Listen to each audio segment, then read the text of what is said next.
تو اس زمانے کی جو لیڈرشپ تھی، قیادت تھی، اور خاص طور پہ باتھزم سے وہ بہت متاثر تھے. عراق اور سیریا دو گڑھ رہے ہیں باتھ پارٹی کے، مختلف باتھ پارٹیز رہی ہیں یہاں پہ، مگر باتھزم یہاں پہ بہت مضبوط رہا ہے. تو ان کا یہ خیال تھا، سیریا کی قیادت کا یہ خیال تھا کہ سیریا کے اندر کمیونسٹ ٹیک اوور ہونے لگا ہے، سیرین کمیونسٹ پارٹی جو ہے وہ ٹیک اوور کرنے لگی ہے، اور لہٰذا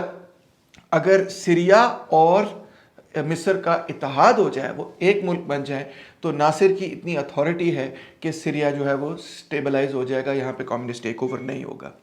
تو لہٰذا 1957 کے فروری کے مہینے کی پہلی تاریخ کو یونائٹڈ عرب ریپبلک قائم ہوا، یعنی مصر اور سیریا نے یہ اناؤنسمنٹ کی کہ اب یہ دو ملک جو ہیں دو نہیں ہیں، ایک ملک ہے. اس ملک کا نام ہے یونائٹڈ عرب ریپبلک.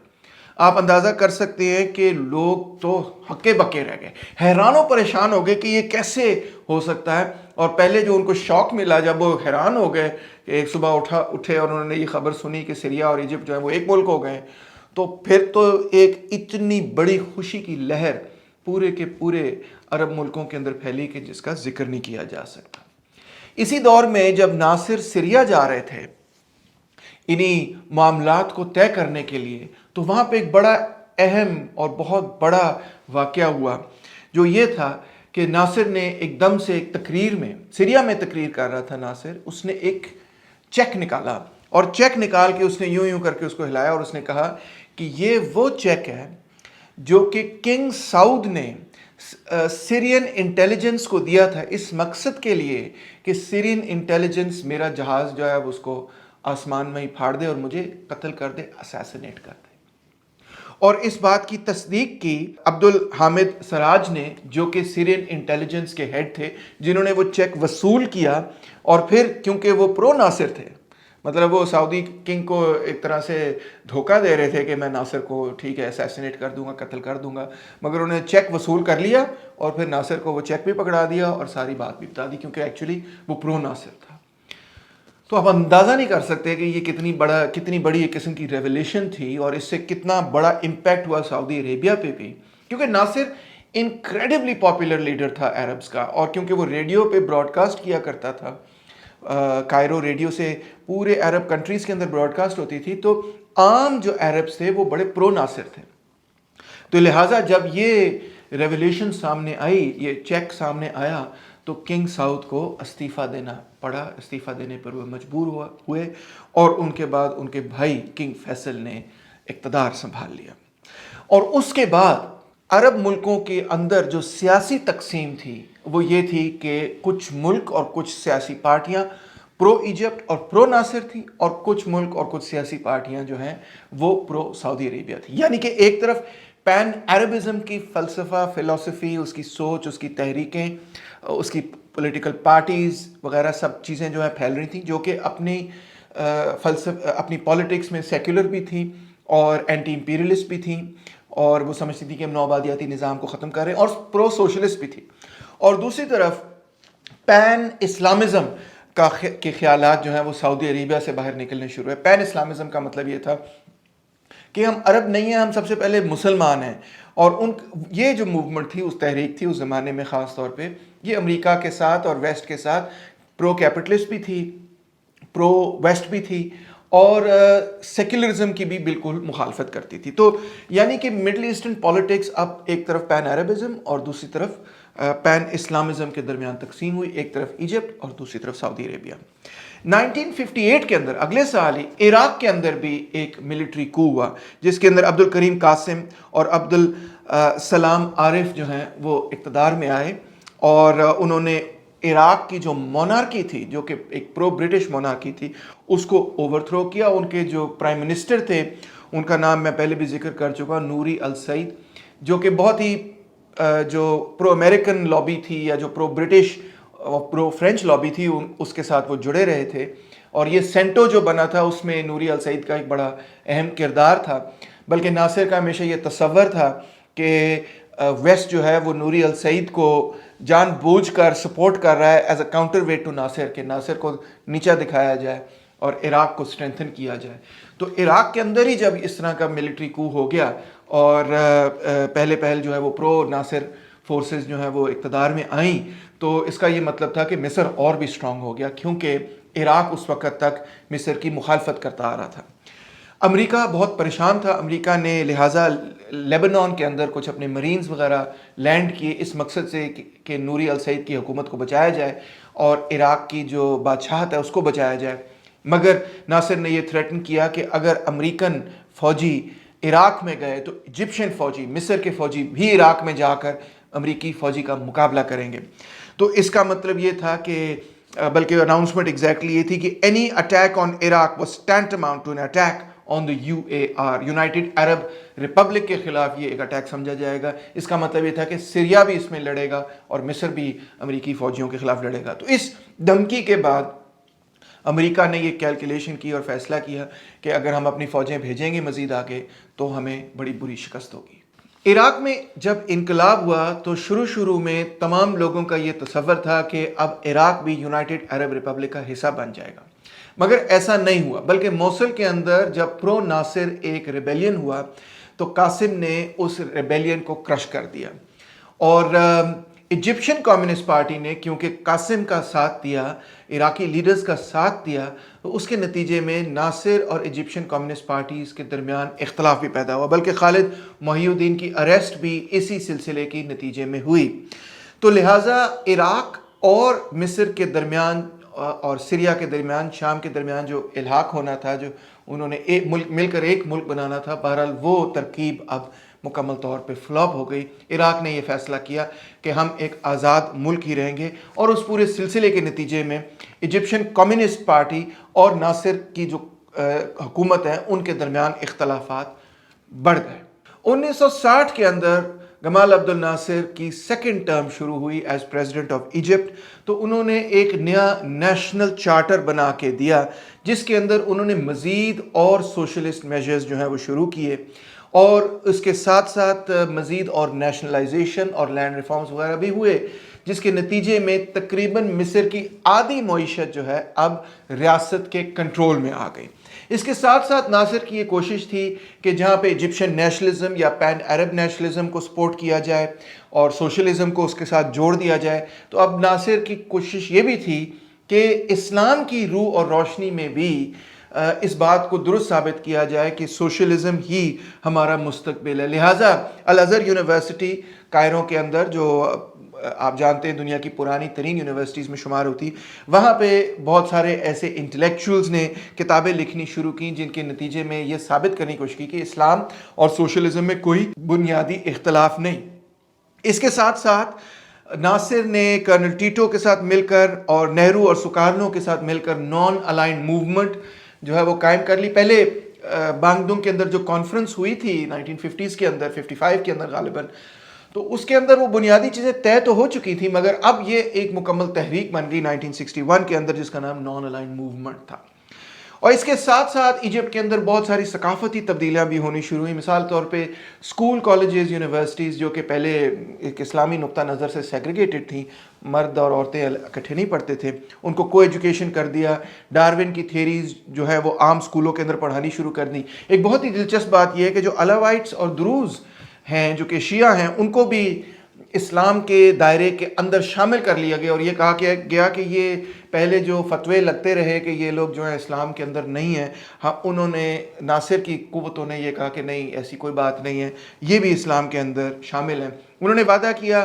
کہ تمام شہریوں کو جو ہے وہ صحت کی سہولیات ملیں گی، گھر ملے گا، اور لوگوں کی ٹریننگ کے لیے ووکیشنل سکولز قائم ہوئیں گے، خواتین کے حقوق کے لیے بات چیت کی گئی، منیمم ویج اور پروفٹ شیئرنگ کے لیے ٹریڈ یونینز کو بھی مضبوط کیا گیا، مفت تعلیم، مفت علاج، اور کام کرنے کے گھنٹوں کو پر بھی پابندی اور کمی لگائی گئی کہ 8 گھنٹے سے زیادہ کوئی کام نہیں کرے گا، وغیرہ وغیرہ۔ اس طرح ٹیننٹ فارمرز کے لیے بہت ساری سیکیورٹی اور لینڈ ریفارمز وغیرہ کیے گئے، اور اس میں کوئی شک نہیں کہ دیہاتی علاقوں کے اندر جو غربت تھی اس کی شرح گر گئی، کیونکہ جب یہ زرعی اصلاحات ہوئیں تو لوگوں کے پاس زمینیں آ گئیں۔ تو اب تقریباً 51% ایجپٹ کی اکانومی جو ہے وہ گورنمنٹ کنٹرول میں آ چکی تھی۔ اب 1962 میں یمن کے اندر انقلاب ہوا. وہاں پر متوکلائٹ کنگڈم ہوا کرتا تھا، یعنی وہاں پر بھی ایک قسم کی بادشاہت تھی، بہت پرانی بلکہ بادشاہت تھی، جس کو عبداللہ السلال نے اوور تھرو کیا اور یمن کو بھی ڈکلیئر کیا کہ ہم بھی سوشلزم کی طرف جا رہے ہیں، ہم بھی اپنے آپ کو ایک ریپبلک بنائیں گے. اس کے نتیجے میں کیونکہ یمن بالکل سعودی عربیہ کے سدرن بارڈر پر ہے، تو سعودی عربیہ نے متوکلائٹ کنگڈم کو سپورٹ کرنا شروع کیا اور یہ کہا کہ نہیں، یہ رائل فیملی جو ہے اس کو دوبارہ واپس لایا جائے. یمن کے اندر ایک بڑی لمبی سول وار شروع ہوئی. ایجپٹ نے یہ فیصلہ کیا کہ ہم یمن کی انقلابی قوتوں کا ساتھ دیں گے، اور انہوں نے فوجی امداد وغیرہ اور فائنینشیل امداد بھی یمن کو دینی شروع کی. لہٰذا نارتھ اور ساؤتھ یمن کے درمیان ایک بڑی طویل عرصے تک سول وار جو ہے جاری رہی. جو بڑے بڑے جاگیردار تھے، جو وہاں کا متوکلائٹ بادشاہت تھی، ان کو سعودی عربیہ سپورٹ کر رہا تھا، اور جو نئی ریپبلکن اور کچھ سوشلسٹ قسم کی قوتیں بنی تھی ان کو مصر سپورٹ کر رہا تھا، ناصر سپورٹ کر رہا تھا. 1963 میں عراق میں بھی اور سیریا میں بھی باتھسٹ پارٹی جو ہے وہ اقتدار میں آ گئی. اور باتھسٹس کا نہ صرف کمیونسٹوں کے ساتھ بڑا شدید اختلاف تھا، کیونکہ باتھسٹ یہ کہتے تھے کہ جو کمیونسٹ نقطہ نظر ہے وہ اسپرچویلٹی کو نہیں صحیح طرح سے سمجھ پاتا اور عرب نیشنلزم کو صحیح طرح سے سمجھ نہیں پاتا، تو ایک طرف ان سے اختلاف تھا. دوسری طرف باتھسٹ جو ہیں وہ ناصر کے بھی حق میں نہیں تھے، ناصر کو بھی اپوز کرتے تھے. باتھسٹ کا اپنی ایک سوچ تھی. بہرحال باتھسٹ اپنی سوچ میں سیکولر ضرور تھے، کیونکہ انفیکٹ باتھزم کو شروع کرنے والے جو مشیل افلاق صاحب تھے، وہ تو خود ایک کرسچن تھے، عرب نیشنلسٹ تھے، مگر اپنے دین کے اعتبار سے وہ کرسچن تھے. تو باتھزم ایک سیکولر موومنٹ تھی، پرو سوشلسٹ بھی تھی، پرو عرب نیشنلسٹ بھی تھی، مگر ناصر کی پین عرب سوشلزم سے اختلاف رکھتی تھی. تو سیریا اور عراق میں جب باتھسٹ اقتدار میں آئے تو اس کے نتیجے میں یونائٹڈ عرب ریپبلک بھی ختم ہو گیا، اور عراق اور سیریا اور مصر کے درمیان جو ایک قسم کا اتحاد تھا وہ بھی ختم ہو گیا. 1964 میں ناصر نے ایک اہم اور کلیدی کردار ادا کیا پیلسٹینین لبریشن آرگنائزیشن کو منظم کرنے میں. ناصر کی یہ سوچ تھی اور مصر کی یہ سوچ تھی کہ جو فلسطینی جو کہ اسرائیلی ٹیریٹریز کے اندر رہ رہے ہیں اور باہر بھی رہ رہے ہیں، جب تک وہ منظم نہیں ہوتے اپنے گھر بار کو واپس حاصل کرنے کے لیے، رائٹ آف ریٹرن کے لیے لڑنے کے لیے، تو دوسرے ملک جو ہیں وہ ایک پریشر تو لگا سکتے ہیں، مگر سب سے فرنٹ لائن پہ تو فلسطینی خود ہے. اس وقت Yasir Arafat P L O کے ممبر نہیں تھے، مگر بہرحال پی ایل او نے اس وقت ایک بڑا ہی اہم کردار ادا کیا. احمد سخیری اس کے لیڈر تھے، اور انہوں نے بڑا ایک اہم کردار ادا کیا فلسطینیوں کو منظم کرنے میں. اسی سال اسرائیل، سیریا اور جارڈن کے درمیان اختلافات مزید بڑھنے شروع ہوئے. اس کی بنیادی وجہ یہ تھی کہ اسرائیل کا ایک بہت بڑا منصوبہ تھا کہ ریور جارڈن سے پانی کو ڈائیورٹ کیا جائے، نیگیو ڈیزرٹ کی طرف، صحرا کی طرف لے جایا جائے، تاکہ صحرا کو جو ہے وہ زرخیز بنایا جا سکے، جس کے نتیجے میں ان تین ملکوں کے درمیان اختلافات بڑھ گئے. 1965-1966 میں ایجپٹ کے اندر اخوان المسلمین پر اور ان کے لیڈر سید قطب پر یہ الزام لگا کہ انہوں نے گمال عبد الناصر کو اسیسینیٹ کرنے کی کوشش کی ہے، اور لہٰذا سید قطب کو سزائے موت سنائی گئی، جس کے نتیجے میں آپ اندازہ کر سکتے ہیں کہ اخوان المسلمین اور جو ناصرائٹ فورسز تھیں ان کے درمیان اختلافات بہت ہی زیادہ شدید ہو گئے. ان سب چیزوں کے ساتھ ساتھ سوویت یونین کی کوشش تھی کہ مصر اور سیریا دونوں کی حکومتوں کو امداد دی جائے، ان کی حکومتوں کو مستحکم کیا جائے. آپ کو یاد ہوگا کہ سوویت یونین نے آسوان ڈیم بھی بنا کے دیا تھا مصر کے لیے. اسی طرح سیریا کی فوجوں کو مضبوط کرنے میں سوویت یونین کا بڑا اہم کردار تھا، اور مصر کی فوجوں کو بھی مضبوط کرنے میں سوویت یونین کا اہم کردار تھا. دوسری طرف فرانس اور امریکہ خاص طور پہ اسرائیل کو بھاری امداد دے رہے تھے. ان کا یہ خیال تھا کہ سیریا ہو یا مصر ہو یا ایون عراق ہو، یہ تین ملک جو ہیں، یمن بھی شامل، یہ چار ملک جو ہیں یہ اب بیسکلی پرو سوویت سٹیٹس بن چکے ہیں. یہ نیشنل سٹیٹس نہیں، یہ پرو سوویت سٹیٹس ہیں. اور اگر کوئی قوت مڈل ایسٹ کے اندر ہے جو ان کو روک سکتی ہے تو وہ اسرائیل ہے. ایک طرف اسرائیل، دوسری طرف آبویسلی سعودی عربیہ بھی تھا، ایران بھی تھا، مگر اسرائیل پہ زیادہ اعتماد اس لیے تھا کیونکہ سعودی عربیہ اور ایران تو خیر ویسے بھی تھوڑا سا دور ہے مڈل ایسٹ سے، اور وہ ایک عرب کنٹری نہیں ہے. سعودی عربیہ اتنا کے پاس اتنی بڑی فوج نہیں ہے کہ وہ مصر یا عراق یا سیریا کا مقابلہ کر سکے، تو صرف اور صرف مڈل ایسٹ کے اندر ایک ہی ایسا ملک ہے جس کے پاس اتنی بڑی فوج ہے جو کہ مصر کی فوج کا مقابلہ کر سکے، اور وہ ہے اسرائیل۔ لہٰذا امریکہ نے throughout late 1950s and throughout almost all the 1960s Israel کی بہت بھاری امداد کی، اور اس کے ساتھ ساتھ فرانس نے بھی اسرائیل کی بہت امداد کی۔ 1966 تک کم سے کم انہوں نے بھاری امداد کی۔ انفیکٹ اسرائیل کی جو ایئر فورس ہے اس کے اندر اکثر فرینچ جہاز ہوا کرتے تھے، مراج وغیرہ ہوا کرتے تھے۔ تو یہ ایک آرمز ریس، ایک بلڈ اپ ہو چکا تھا، جہاں پہ ایک طرف سوویت یونین ایجپٹ اور سیریا کو سپورٹ کر رہا تھا، دوسری طرف امریکہ جو ہے وہ اسرائیل کو سپورٹ کر رہا تھا۔ سوویت یونین نے مئی 1967 کو ناصر کو ایک رپورٹ دی جس میں انہوں نے یہ کہا کہ اسرائیل جو ہے وہ مصر کو اور سیریا کو اٹیک کرنے کی تیاری کر رہا ہے۔ ناصر نے جب یہ رپورٹ دیکھی تو اس نے یہ سوچا کہ یہ اٹیک تو ہونے لگا ہے۔ اس نے فوری طور پہ یہ ریکویسٹ کی کہ یونائٹڈ نیشنز ایمرجنسی فورس جو کہ سینائی پیننسولا میں موجود ہے، جو کہ مصر اور اسرائیل کے درمیان علاقہ ہے، وہاں پہ موجود ہے، وہاں سے وہ نکل جائیں۔ اور ساتھ ہی ساتھ اس نے یہ آرڈر دیا کہ اسٹریٹس آف ٹیران جو ہے، جہاں سے اسرائیل اپنی شپنگ کرتا ہے، جو ایجپٹ سے جگہ جو سمندر کے ذریعے شپنگ کی جاتی، ان کو بند کر دیا جائے اسرائیل کے لیے، اور باقی سمندری جہاز آ سکتے ہیں، جا سکتے ہیں، مگر اسرائیل کا کوئی سمندری جہاز جا نہیں سکتا۔ جیسے ہی ناصر نے یہ فیصلہ کیا کہ اسٹریٹس آف ٹیران جو ہے وہ بند کر دیے جائیں گے اسرائیل کے لیے، تب تو یہ میرے خیال ہے بات کلیئر تھی کہ جنگ جو ہے وہ ہوگی۔ 30 مئی کو جارڈن نے بھی یہ فیصلہ کیا کہ اگر سیریا اور ایجپٹ پہ کوئی اٹیک ہوا تو بہرحال جارڈن جو ہے وہ سیریا اور ایجپٹ کا ساتھ دے گا۔ یہ بات اس لیے اہم ہے کیونکہ عرب ملکوں کے اندر یہ عام تاثر تھا کہ شاہ حسین کے اندر کھاتے اسرائیل سے بڑے روابط ہیں۔ شاہ حسین جو ہے وہ ایک سیپریٹ ٹریٹی اسرائیل سے کرنا چاہتے ہیں، اسرائیل کو پہچان بھی لیں گے، تسلیم بھی کر لیں گے، اور ان کے ساتھ امن معاہدہ بھی کر لیں گے۔ اس کی ایک بنیادی وجہ یہ کہ جارڈن کی بہت ساری ٹیریٹری بھی اسرائیل سے لگتی ہے، اس زمانے میں بھی اور اس زمانے میں بھی لگتی ہے اوبیسلی، اور اس کے ساتھ ساتھ بہت بڑی تعداد فلسطینیوں کی جو کہ اسرائیل سے بھاگی تھی وہ جارڈن کے اندر ہی آئی، تو وہ پیلسٹینین ریفیوجی جو تھے ان کا بھی کوئی سلوشن چاہتے تھے وغیرہ۔ تو اس لیے بہت سارے لوگوں کا یہ خیال تھا کہ شاہ حسین جو ہے وہ علیحدہ کوئی ٹریٹی کر لیں گے اسرائیل سے، اور ایسی کوئی جنگ اگر ہوئی تو اس کے اندر عرب کنٹریز کا ساتھ نہیں دیں گے، مگر ایسا نہیں ہوا۔ 30 مئی کو جارڈن نے الائنس کیا ناصر کے ساتھ اور سیریا کے ساتھ، ایجپٹ کے ساتھ اور سیریا کے ساتھ۔ ایک اور بات میں آپ کو یہ بھی بتاتا چلا جاؤں کہ ناصر نے بھی شاہ حسین یعنی کہ جارڈن کے کنگ کو بہت کئی اپنی براڈ کاسٹ کے اندر جو ریڈیو سے کی جاتی تھی اٹیک کیا، اور یہ کئی دفعہ کہا کہ یہ تو سامراجی ایجنٹ ہے، یہ تو برٹش نے پوری مونارکی بنائی ہوئی ہے، مونارکی ختم ہونی چاہیے،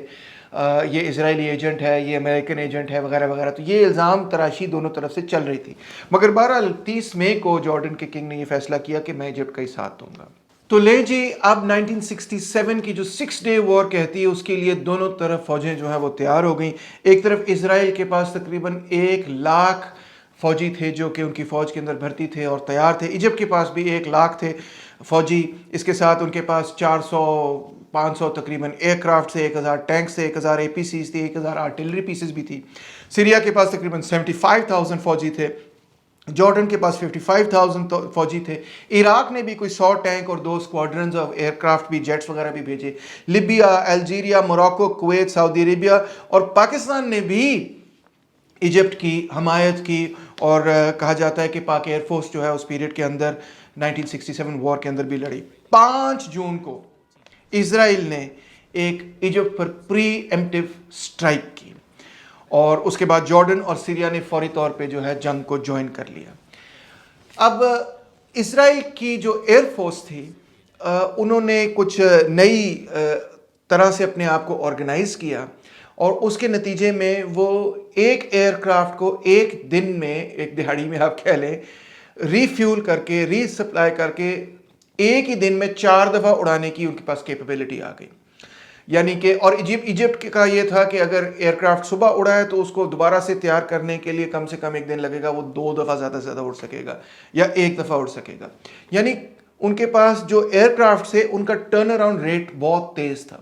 انہوں نے ایک ڈیوسٹیٹنگ پری ایمپٹیو اسٹرائک کی ایجپٹ کی ایئر فورس بیسز پر اور ایئر فورس پر. سب سے پہلے انہوں نے اپنی فوجی ٹروپس نہیں بھیجے, انہوں نے اپنی ایئر کرافٹس بھیجے, اور یہ اسٹرائک بہت ہی افیکٹو ثابت ہوئی. تو اور اس کے اندر یہ کہا جاتا ہے کہ تقریباً 90% جو ایجپٹ کے ایئر کرافٹ تھے ان کو اسرائیل نے آن دا گراؤنڈ ہی تباہ کر دیا. اتنی وہ تیز اسٹرائک تھی کہ اس ان ٹائم مصر کی قوتیں ریئیکٹ نہیں کر سکیں, بلکہ اکثر ایئر کرافٹس تو بھی زمین پہ ہی کھڑے تھے جب ان کو تباہ کر دیا گیا. اس وقت یہ بات کلیئر نہیں تھی. ایجپٹ کا یہ کہنا تھا کہ ہاں ایئر اسٹرائک انہوں نے کی ہے مگر اتنے کو بڑے ہمیں نقصان نہیں ہوا, ہم واپس لڑ رہے ہیں. اور ظاہری بات ہے کہ ایئر کرافٹ اسکریمبل وغیرہ بھی ہوئے, مگر اور ایون امریکہ بھی بلیو نہیں کر رہا تھا کہ اسرائیل جو رپورٹ کر رہا ہے, ان کا یہ خیال تھا کہ اسرائیل نے یہ رپورٹ کیا آج 30 اڑا دیے ہم نے ایئر کرافٹ, آپ نے 100 اڑا دیے, آپ نے 200 اڑا دیے. تو امریکہ کا بین الاقوامی میڈیا کا بھی شروع میں یہ خیال تھا کہ اسرائیل جان بوجھ کے اپنی کامیابی کو ایگزیجریٹ کر رہا ہے اس مقصد کے لیے کہ دوسری قوتیں جو ہیں وہ ڈی مورلائز ہو جائیں. مگر بعد میں بہرحال جب لوگوں نے تجزیہ کیا کہ واقعی یہ حقیقت تھی یا نہیں تھی, تو انہوں نے اسی نتیجے پہ پہنچے کہ واقعی وہ جو فرسٹ اسٹرائک تھی اسرائیل کی وداؤٹ وارننگ وغیرہ, جو ایک دم سے پری ایمپٹیو اسٹرائک تھی, وہ بہت افیکٹو ثابت ہوئی, اور تقریباً 80-90% ایئر کرافٹ ایجپٹ کے جو ہیں وہ اڑا دیے گئے. صحرا میں جنگ کا ایک بنیادی اصول یہ ہے کہ جس بھی قوت کے پاس ایئر سپیریورٹی آ جائے گی وہ اس جنگ کو جیتنے میں بآسانی کامیاب ہو جائے گا. اس کی وجہ یہ ہے کہ صحرا کے اندر کیونکہ نہ کوئی درخت ہے نہ کوئی پہاڑ ہے, ایک فلیٹ ارتھ ہے, تو میلوں میل آپ کو چیزیں نظر آ رہی ہوتی ہیں کہ کیا کہاں پہ ہو رہا ہے, کیا چیز کہاں پہ کھڑی وغیرہ. اور جہاز کے اٹیک سے بچنے کا کوئی طریقہ نہیں ہوتا, کہیں پہ آپ اپنے آپ کو چھپا نہیں سکتے, آپ بھاگ نہیں سکتے. لہٰذا صحرا میں ڈیزرٹ وارفیئر میں ایئر سپیریورٹی جو ہے از دا کی ٹو ملٹری سکسیس. اسی وجہ سے اسرائیل نے سب سے پہلے ایجپٹ کی ایئر فورس بیس پہ اٹیک کیا, ایجپٹ کی ایئر فورس پہ اٹیک کیا, اور ان کی یہ کوشش تھی کہ ایجپشین ایئر فورس کو بالکل ملیامیٹ کر دیا جائے. اور ایسا ہی ہوا جب ایجپٹ کی ایئر فورس کو انہوں نے تباہ و برباد کر دیا, 80-90% انہوں نے جہاز جو ہیں وہ توڑ دیے, تباہ کر دیے. تو اس کے بعد مصر کے لیے یہ بہت مشکل ہو گیا کہ وہ اسرائیل کا مقابلہ کر سکے. جو گراؤنڈ ٹروپس تھے مصر کے, خاص طور پہ ڈیزرٹ کے اندر, سینائی ڈیزرٹ کے اندر, ان کو اسرائیل نے وداؤٹ اینی ریٹیلیشن, ان کے لیے یہ اوپن فیلڈ تھی کہ وہ اپنے جہازوں کے ذریعے ان ٹروپس کو ڈیوسٹیٹ کر سکیں. اور اسرائیل کی آرمی کی, IDF کی کوشش بھی یہ تھی کہ مصر کو اتنی بڑی شکست دی جائے کہ آئندہ کبھی بھی مصر جو ہے ہم پہ حملہ کرنے کا سوچ بھی نہ سکے. لہٰذا ایجپشین کیجولٹیز بہت بڑے پیمانے پر ہوئیں. تقریباً 20,000 ایجپشنز کہتے ہیں کم و بیش جو ہیں اس جنگ کے اندر مارے گئے. تقریباً 1,000 اسرائیلی مارے گئے. 280,000 سویلینز اس جنگ کے اندر ڈسپلیس ہوئے, بلکہ کچھ لوگ کہتے ہیں کہ 280,000 نہیں 325,000 تھے. خاص طور پہ ویسٹ بینک سے 100,000 گولان ہائٹ سے ڈسپلیس ہوئے, اور ناصر کو بہت ہی شدید شکست ہوئی. اس جنگ کے نتیجے میں اسرائیل نے ایسٹ جیروسلم پر قبضہ کر لیا, ویسٹ بینک پر قبضہ کر لیا, غازہ پر قبضہ کر لیا, گولان ہائٹس پر قبضہ کر لیا جو سیریا کے ساتھ ہے, اور سینائی پیننسولا پر ایجپٹ کی ٹیریٹری پر قبضہ کر لیا. اور جن علاقوں کے اندر انہوں نے قبضہ کیا, اگلے چند سالوں کے اندر ہی انہوں نے وہاں پہ جوئش سیٹلمنٹس بھی قائم کرنی شروع کر دی کہ ہم یہ قبضہ نہیں چھوڑیں گے. اب آپ اندازہ کر سکتے ہیں کہ یہ ناصر کے لیے ایک بہت ہیوملیٹنگ, پورے ایجپٹ کے لیے ایک بہت ہیوملیٹنگ ڈیفیٹ تھی, کیونکہ ان کی یہ سوچ تھی 1956 کی کامیابی کے بعد, ان کی یہ سوچ تھی کہ ہم جو ہیں وہ سوویت یونین کی مدد سے اور تمام عرب ملک اکٹھے ہو کے تو ہم اسرائیل کا مقابلہ نہ صرف کر سکتے ہیں بلکہ اگر برٹن اور فرانس بھی ان کے ساتھ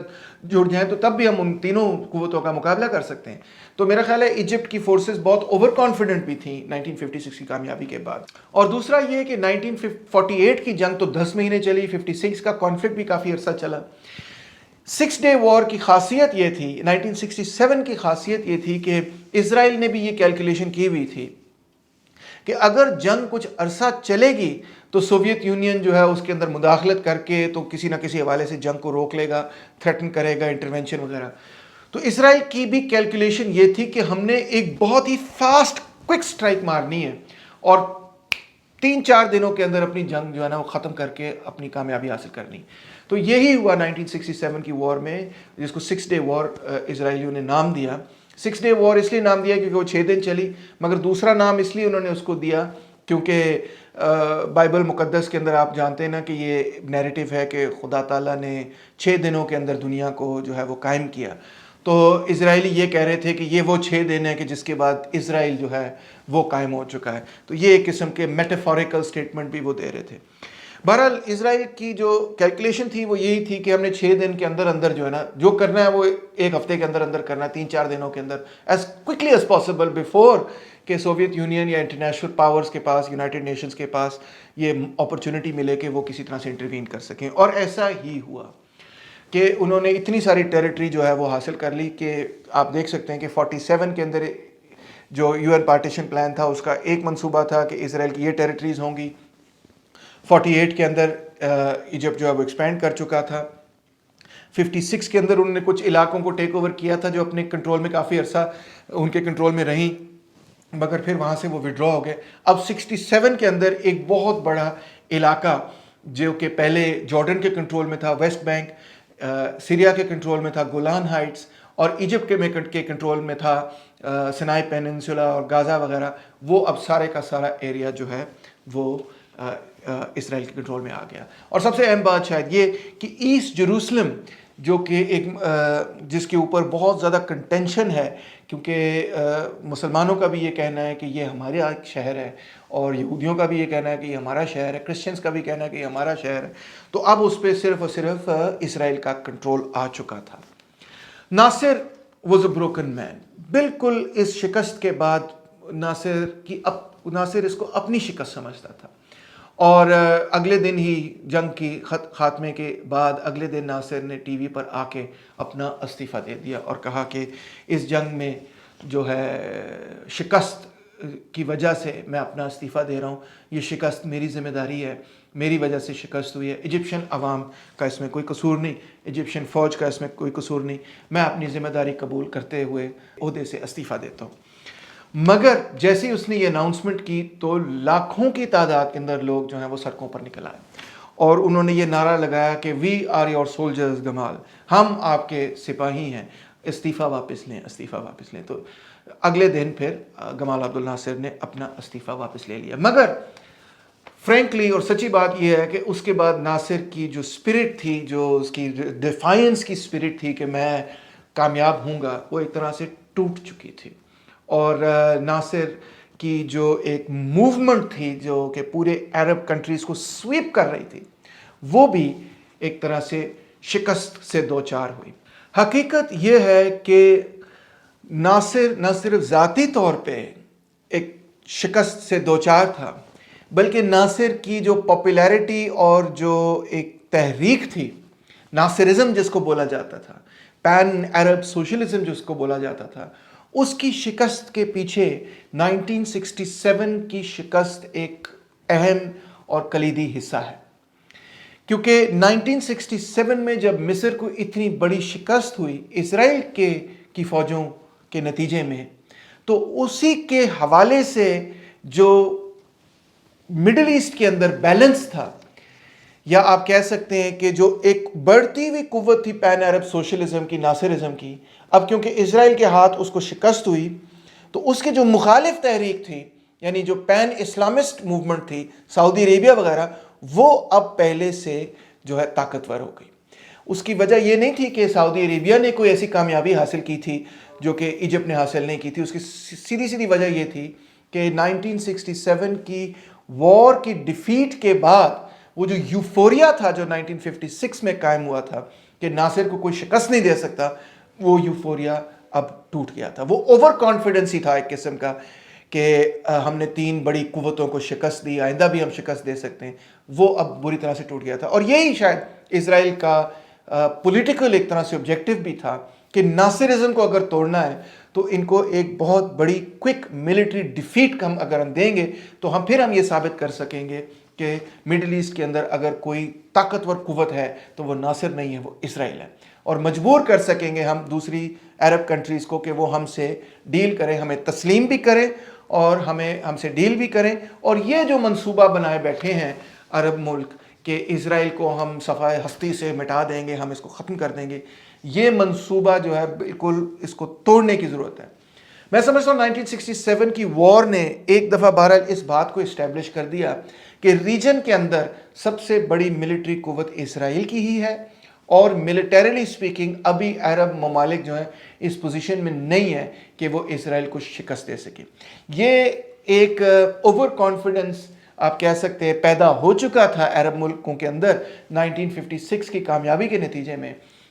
جس میں کہ میں سمجھتا ہوں سوویت یونین کا ایک اہم کردار تھا. مگر کوئی بھی آن دا گراؤنڈ جنگ میں، خاص طور پہ جو اتنی کوئک جنگ ہو، اس کے اندر ظاہری بات ہے سوویت یونین اتنی جلدی انٹروین بھی نہیں کر پائے گا، اور کرنا شاید چاہے بھی نہ،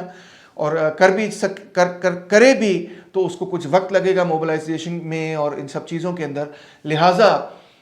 اسرائیل کو ملیٹریلی ڈیفیٹ کرنا اب ان کے تصور میں، عرب ملکوں کے تصور میں ایک ناممکن بات تھی. اسرائیل جو ہے عرب ملک کنٹریز کے سے بہت آگے نکل چکا تھا ملٹری ٹیکنالوجی کے حوالے سے. اب دیکھتے ہیں کہ سپٹمبر 1967 کے اندر جب یمن کے اندر سیز فائر ڈکلیئر ہوا اور ساتھ ہی ساتھ ایک کانفرنس ہوئی، تو اس کے اندر سارے عرب لیگ کی کانفرنس ہوئی، تو اس کے اندر ہم یہ دیکھتے ہیں کہ اب ناصر نے اس کانفرنس کی صدارت نہیں کی بلکہ کنگ فیصل نے اس کانفرنس کی صدارت کی، جس سے یہ نظر آتا تھا کہ 1967 کی جنگ میں شکست کے بعد مصر کی وہ پوزیشن عرب کنٹریز میں نہیں رہی جو پہلے تھی، اور اس پوزیشن پہ سعودی عربیہ آ گیا. اس وجہ سے نہیں کہ انہوں نے جنگ کی اسرائیل کے خلاف، مگر صرف اس وجہ سے کہ وہ محفوظ رہا اور اس کو کوئی شکست ایس سچ نہیں ہوئی. 1967 جنگ کے 3 سال بعد ناصر کی وفات ہو گئی. ان کی ہارٹ کنڈیشن بھی اتنی ٹھیک نہیں تھی، ڈائبٹیز کا بھی مسئلہ تھا، تو نیچرل کازز سے ہی ان کی وفات ہوئی. مگر ناصر نے ایک بہت بڑی لیگسی چھوڑی. ان کی لیگسی میں یہ شامل ہے کہ انہوں نے عرب کنٹریز کو ایک سیلف کانفیڈنس دیا کہ عرب کنٹریز جو ہیں وہ کلونیلزم کا، نوآبادیاتی نظام کا مقابلہ کر سکتے ہیں. ناصر کے فیونرل پہ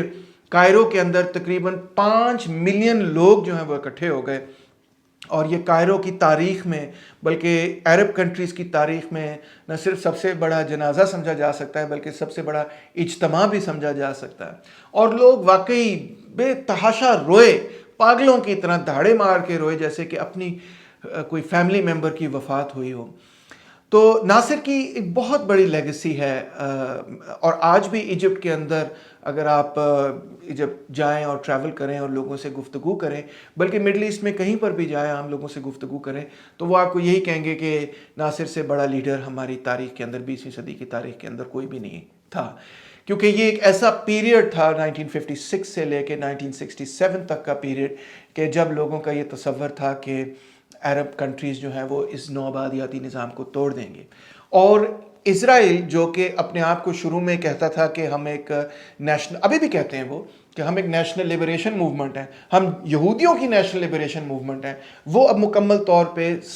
نوآبادیاتی نظام، سرمایہ داری نظام کے ساتھ جڑ چکا تھا. اور مڈل ایسٹ کے اندر بہرحال ان کا کردار یہی تھا کہ جو نیشنل لیبریشن موومنٹس تھی ان کو توڑنا ان کا بنیادی کردار رہا. لہٰذا وہ سامراج کے یا سامراجی سسٹم کے یا مغربی سامراج کے، یا آپ اس طرح کہہ لیں کہ جو مغربی سرمایہ داری نظام ہے اس کو مستحکم کرنے میں، مڈل ایسٹ میں مستحکم کرنے میں اسرائیل کا ایک اہم کردار جو ہے وہ تاریخ میں سامنے آیا. ناصر کو میں کیسے دیکھتا ہوں یا اسیس کرتا ہوں، میں سمجھتا ہوں کہ یہ ایک نیشنل لیبریشن موومنٹ تھی عربز کی، جس کو کہ شکست ہوئی اسرائیل کے ہاتھوں، جس کو طاقتور بنایا امریکہ نے، فرانس نے، ایون یونائٹڈ کنگڈم وغیرہ نے. اور یہ عرب جو انڈیپینڈنس کی تحریک تھی، عربز کی اٹانومی کی تحریک تھی، عربز کی خود مختاری کی تحریک تھی، عربز کی جو کوشش تھی کہ ہم ایک ایسا ملک قائم کر سکیں جس میں کہ تمام عربی بولنے والے لوگ جو ہیں وہ اکٹھے ہو جائیں، تو یہ اس کی ایک شکست مانی جا سکتی ہے. تو ناصر کی لیگسی اوور آل میں تو اس کو پازیٹیولی دیکھتا ہوں، مگر جو